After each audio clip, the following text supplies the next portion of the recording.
Shalom, Bapak Ibu, Saudara-saudariku yang dikasihi Tuhan. Pertama sekali kita patut bersyukur kepada Tuhan. Kita puji dan agungkan nama Tuhan karena kasih setia, pimpinan, serta berkat-berkat Tuhan yang tak berkesudahan di dalam kehidupan kita. Sekalipun saya tahu banyak pengalaman suka duka yang datang silih berganti, rasa-rasanya kita selalu dihadapkan pada hari-hari berat, ujian hidup datang dengan tiba-tiba. Tapi di balik itu semua kita bersyukur karena kita merasakan Tuhan masih memelihara kita.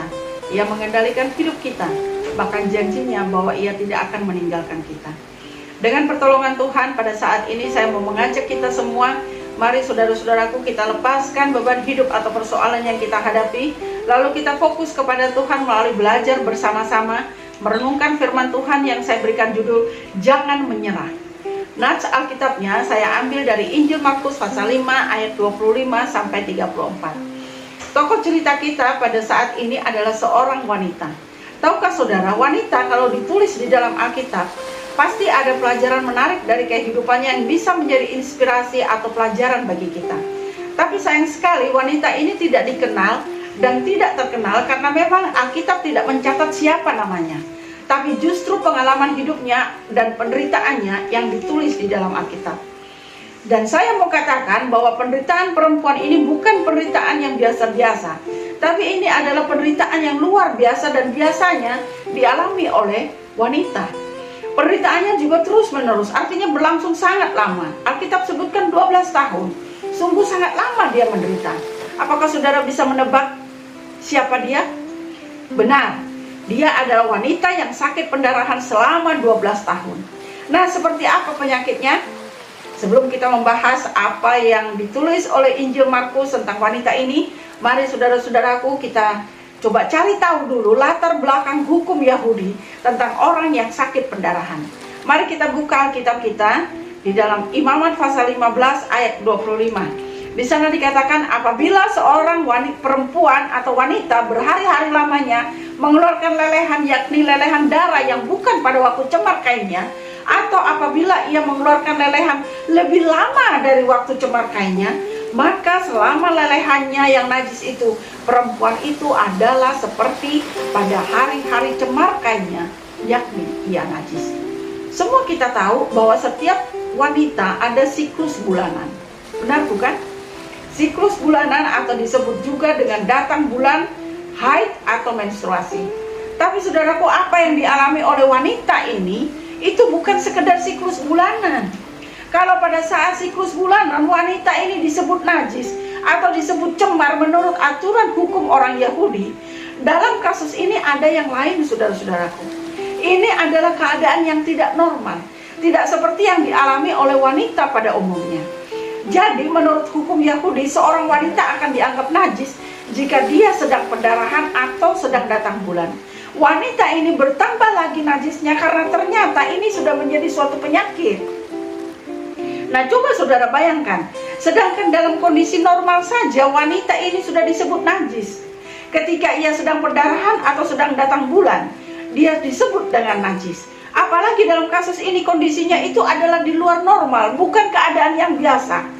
Dengan kata lain, keadaan yang dialami oleh wanita ini boleh kita katakan kenajisan yang sangat najis. Mungkin pernyataan ini lebih tepat ya untuk menggambarkan kondisinya. Kemudian mari kita lihat ayat berikutnya dalam buku yang sama, Imamat pasal 15 ayat 26 dan 27. Di ayat 26 di sana disebutkan, setiap tempat tidur yang ditidurinya selama ia mengeluarkan lelehan haruslah baginya seperti tempat tidur pada waktu cemar kainnya, dan setiap barang yang didudukinya menjadi najis sama seperti kenajisan cemar kainnya. Ayat 27 sebutkan, setiap orang yang kena kepada barang-barang itu menjadi najis, dan ia harus mencuci pakaiannya, membasuh tubuhnya dengan air, dan dia menjadi najis sampai matahari terbenam. Saudara-saudaraku bisa bayangkan semua yang dia pegang najis, baik itu barang, baik itu orang. Jadi kalau bersentuhan dengan wanita ini semua menjadi najis. Apakah saudara bisa merasakan beban yang dirasakan oleh wanita ini? Sepertinya tidak bisa terbayangkan, bukan? Cobalah saudara pikirkan, kalau seandainya kita menjadi wanita ini, atau kita berada di posisinya pada zaman sekarang ini kita dianggap najis. Semua yang kita pegang najis, semua yang kita sentuh, semuanya dianggap najis. Sepertinya kita tidak bisa juga kemana-mana. Mungkin juga keluarga kita tidak mau dekat dengan kita. Mungkin kita sudah disingkirkan, mungkin kita sudah diasingkan dari keluarga kita. Mungkin kita sudah dikoskan, dicari tempat yang sejauh-jauhnya dari keluarga kita. Kita lalu tidak boleh keluar dari tempat itu. Kita tidak boleh kemana-mana karena lingkungan tidak mau menerima kita. Kita tidak punya siapa-siapa untuk menguatkan kita, dan kita tidak punya apa-apa. Terus bagaimana? Ini selama 12 tahun, saudaraku. Itu bukan waktu yang singkat. Sungguh ini merupakan satu penderitaan dari seorang wanita yang sangat luar biasa. Kalau di zaman sekarang, mungkin orang yang sakit seperti ini akan sulit sekali untuk bisa bertahan atau untuk bisa selamat. Secara medis itu mustahil bisa sembuh. Dan kalau ada yang sakit pendarahan seperti ini, pasti tidak sampai setahun dia akan meninggal. Dia akan kehabisan darah dan otomatis dia akan butuh pasokan darah atau dia butuh transfusi untuk mengganti darah yang keluar supaya dia bisa tetap hidup. Jadi saudaraku, saya pikir-pikir betapa hebatnya kemampuan daripada wanita ini. Dia bisa bertahan sampai 12 tahun. Tambahan lagi secara fisik, dia sangat menderita, saudaraku, dengan penyakitnya itu. Itu membuat dia sehingga dia mudah sekali untuk merasa capek. Dia sakit perut, dia merasa pusing, dan itu non-stop. Terus menerus dia merasa kesakitan dan sangat menderita. Dan secara keibuan, ada yang bilang wanita yang menderita penyakit seperti ini, dia akan sulit sekali untuk punya anak. Secara keuangan atau secara finansial, dia sungguh sudah habis-habisan. Uangnya itu ludes karena dia sudah gunakan untuk berobat. Dan saya yakin pasti tidak ada lagi seorang tabib atau seorang dokter yang bisa memberikan pengobatan kepadanya. Alkitab katakan 12 tahun dia berobat, bukannya dia sembuh, tapi malah makin parah. Keadaannya makin buruk.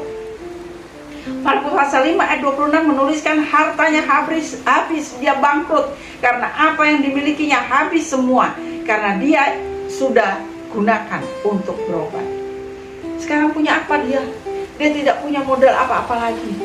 Secara rohani juga, orang yang sakit seperti ini, saudaraku, dia tidak boleh masuk ke bait Allah karena dia dikatakan najis. Secara sosial dia tidak bisa lagi bergaul layaknya orang normal karena penyakitnya itu. Saudaraku, 12 tahun dia mengalami hal yang sulit, baik itu secara fisik maupun secara mental, karena pasti orang akan menghina dan merendahkan dia. Ini dia juga merasa sangat sulit secara ekonomi, secara rohani, juga secara sosial. Sungguh saya mau katakan luar biasa lengkap, komplit penderitaan daripada wanita ini.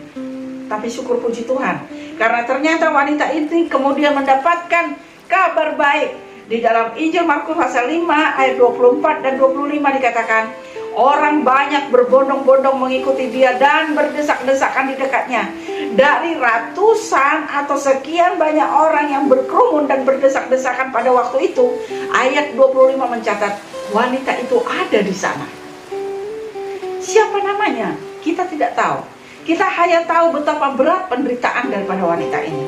Lalu ayat 27 dikatakan, wanita ini sudah mendengar berita-berita tentang Yesus, bahwa di tengah-tengah orang banyak itu kemudian dia mendekati Yesus dari belakang dan menjamah jubahnya. Jadi walaupun saat itu saudara-saudaraku media komunikasi belum secanggih seperti sekarang ini, belum ada handphone dan sejenisnya, tapi berita tentang Yesus dan perbuatannya itu sudah viral, sudah jadi pembicaraan hangat banyak orang. Dan karena viral di mana-mana dan kemana-mana orang selalu pergi dan selalu membicarakan tentang Yesus, maka wanita ini juga mendengar hal tentang Yesus. Dia dengar bahwa Yesus itu orang baik, bahwa Yesus itu punya kuasa, bahwa Yesus itu bisa membuat segala macam mukjizat. Jadi pada waktu itu, wanita ini dengan iman yang ada padanya, dia mencoba mendekati Yesus dari belakang dan menyentuh jubahnya.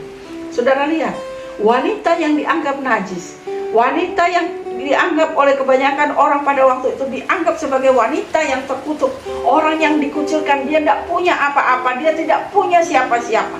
Mungkin juga orang yang di sekelilingnya menghakimi dia, mungkin orang hanya melihat kekurangannya, mungkin orang mencemooh dia atau mencaci maki dia serta berkata kepadanya, "Hei, kamu wanita terkutuk." Dapat kita katakan, Wanita ini sudah jatuh ke sebuah jurang.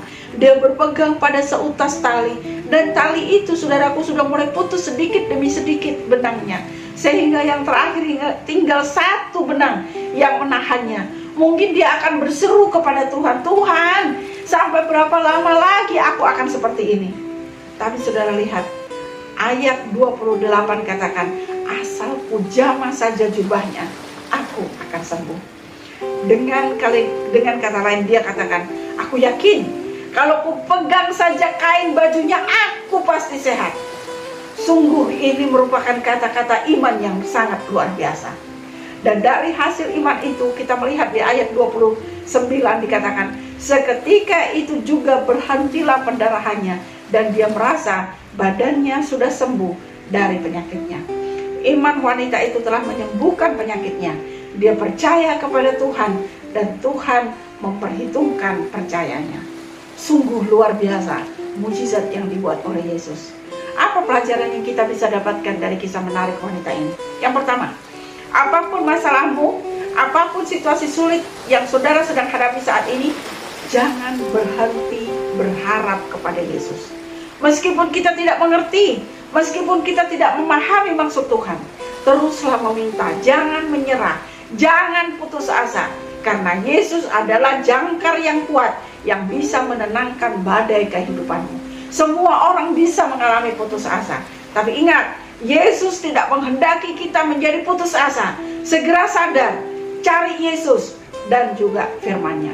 Sebuah tulisan dari seorang ibu Kristen, buku Alpha Omega jilid 3 halaman 143 dituliskan, patah semangat dapat menggoncangkan iman yang gagah berani dan melemahkan kemauan yang sangat teguh. Seperti wanita ini, dalam kehidupannya sepertinya tidak ada lagi harapan. Dan dalam penderitaannya yang begitu berat dalam hidupnya, secara manusia dia sudah tidak tahan. Rasa-rasanya dia mau menyerah, rasa-rasanya dia sudah putus harapan. Tapi ternyata dalam keadaannya yang sulit, ia masih mampu berkata, asal ku jamah saja jubahnya, aku akan sembuh. Firman Tuhan dalam 2 Tawarin 15 ayat 7 katakan, tetapi kamu ini, kuatkan hatimu, jangan lemah semangatmu, karena ada upah bagi usahamu. Yang kedua, solusi dan kesembuhan hanya diperoleh jika kita datang kepada Yesus. Matius 11 ayat 28 katakan, marilah kepadaku semua yang letih lesu, semua yang berbeban berat, aku akan memberikan kelegaan kepadamu. Bagaimana caranya kita datang kepada Yesus? Tetaplah bertekun di dalam doa, jangan berhenti berdoa. Ingat saudaraku, pada saat kita merasa kita tidak perlu berdoa, disitulah saat dimana kita sangat memerlukan doa. Percayalah, dengan datang kepada Tuhan di dalam doa yang tidak berkeputusan, kita akan beroleh kekuatan untuk menghadapi setiap kesulitan kita, untuk setiap pergumulan kita. Baginya tidak ada masalah yang terlalu sulit, karena Injil Lukas pasal 1 ayat 37 katakan, tidak ada yang mustahil bagi Yesus. Lalu Efesus pasal 3 ayat 20 katakan, bagi dialah yang bisa melakukan jauh lebih banyak daripada yang kita doakan atau pikirkan. Jadi ingat saudara-saudaraku, masalah seberat apapun, jika kita datang kepada Yesus, percaya kepadanya, pasti kita akan keluar sebagai pemenang. Yang ketiga, hadapi setiap tantangan dan masalah dengan iman yang sungguh-sungguh, dan buktikan iman itu dengan tindakan. Seperti wanita dalam cerita ini, karena dia sudah mendengar kabar tentang Yesus, timbullah iman dalam hatinya, sehingga sekalipun waktu itu sulit baginya untuk bertemu dengan Yesus, tapi dia masih mau berusaha untuk melangkah, menerobos kerumunan orang banyak itu. Dia tidak peduli dengan kondisi fisiknya yang lemah, dia tidak peduli dengan cemoohan orang banyak. Dia bertekad dan terus berusaha untuk bisa mendekati Yesus dan menjamah jubah Yesus. Buku Yakobus pasal 2 ayat 22 katakan, kamu lihat bahwa iman bekerja sama dengan perbuatan-perbuatan, dan oleh perbuatan-perbuatan itu iman menjadi sempurna. Saya tahu saudara-saudaraku, sama seperti wanita ini, banyak di antara kita yang punya beban berat dan pergumulan. Mungkin itu bukan sakit pendarahan, tapi kita mengalami beban penderitaan yang lain.